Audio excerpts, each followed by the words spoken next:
It's been almost a year since our first guest has been on the comfy couch, and we have a lot to catch up with. We do. I'm talking about my friend Brent Mason, President and CEO of Foss Waterway Seaport. Brent, welcome back. Oh my gosh, it has been a year, January 16th almost, 2025, since you were on our comfy couch. It just seems like a minute. You don't return my phone calls. You don't.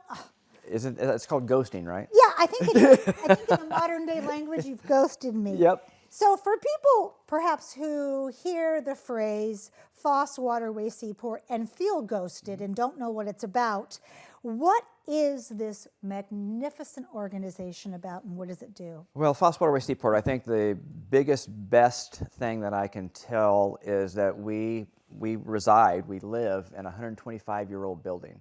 Yes. And we all know that there's not, that old saying that they don't build them like that anymore. Yes. They don't build buildings like that anymore. And within that beautiful building, we've got beautiful handmade wooden boats. Yeah, I mean, what a picture, right? Yeah. So that, again, 125 years old, all those original trusses that are up there, and now you get a chance to see some of the beautiful boats. And Tacoma, I'm sure a lot of places around the world would say that they are the home for, the boat builders. Right. But Tacoma owns that too. And as you can see, there's a lot of maritime history that people can get familiar with. Some of the best stories about some really great people. Thea Foss. I'm going to hope that we can say that, but what a kick-ass female. I mean, geez. Oh, Thea's a rock star. She is a absolute rock star. You've got Earl and Floyd Willett. You've just got all sorts of fantastic stories because Tacoma, we're rooted in a lot of history, and I think people forget about that. And people that are coming in to the community really need to lean into that history because I think they'll be amazed. Absolutely. Rumor has it that the Seaport is sporting a little different look these days. Can you tell us about some of the changes? Yeah, we have been working on these changes for about 18 months.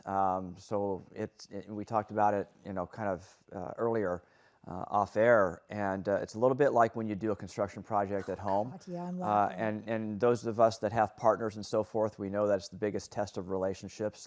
And I think that when you have a renovation project even at a building like ours, it tests patience. But it does. We were replacing the front deck, which some of these pictures illustrate. That particular picture there.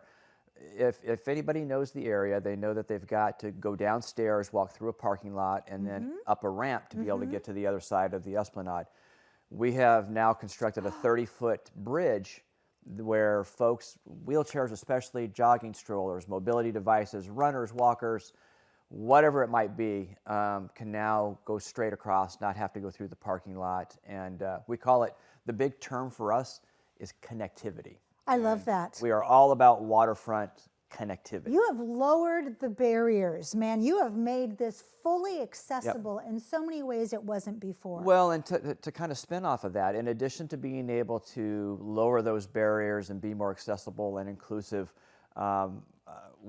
we've been free admission since January. We just feel like there is a responsibility, especially in this economic and political climate, without taking sides on any side of the aisle. But it's about being able to be there for the community. You and I talk a lot about the COVID days and what we were able to accomplish. But we don't live in a pandemic all the time, thank goodness. And so it's still about being present, being available, and letting people come and do things for free. Absolutely, yeah. So let's talk about some of the unglamorous changes and improvements that are happening down the road, because you're right. You and I talked about one project begets another. Yes. And usually you realize that once you get into that first project and go, oh my goodness, this is more than we thought it was. Yeah. So tell me what was more than you thought it was, or did you know about these ones coming up?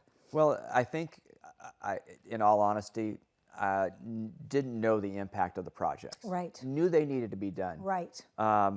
125-year-old building needs to be taken care of, and so I knew it was coming, and that's why I said it took 18 months to finally get there. But I think we had every expectation that while all of this stuff, all of this chaos was swirling, that we would be able to remain open. And first day came, it was painting, it was demolition, it was doing all this, and it was like, nope, not gonna happen. And so we have been closed since the construction renovations have started. We are a whisker away from being able to be done. Unfortunately, the last stuff that does need to be done is painting, and painting in the Northwest in October, November, it's a little bit of a dicey proposition. So just an extra layer of stress to go on top of that. When do you open? And I want to remind folks that today is October 30th. It's Thursday morning. So now that we have a dose of reality of when this was taped, when does the museum open? Oh, see, that's why you get paid the big bucks, right? It's You framed it up nicely. We reopen Thursday, November 6th. okay. And we've made that commitment. We've slid that opening date a few times now, and we're kind of hanging our hat on November 6th. Okay, there it is, November 6th. So let's talk about this rumor about a commercial pump out. What is that? You know, I honestly think that when we here in January, we probably talked, the conversation evolved into a conversation about poop, right?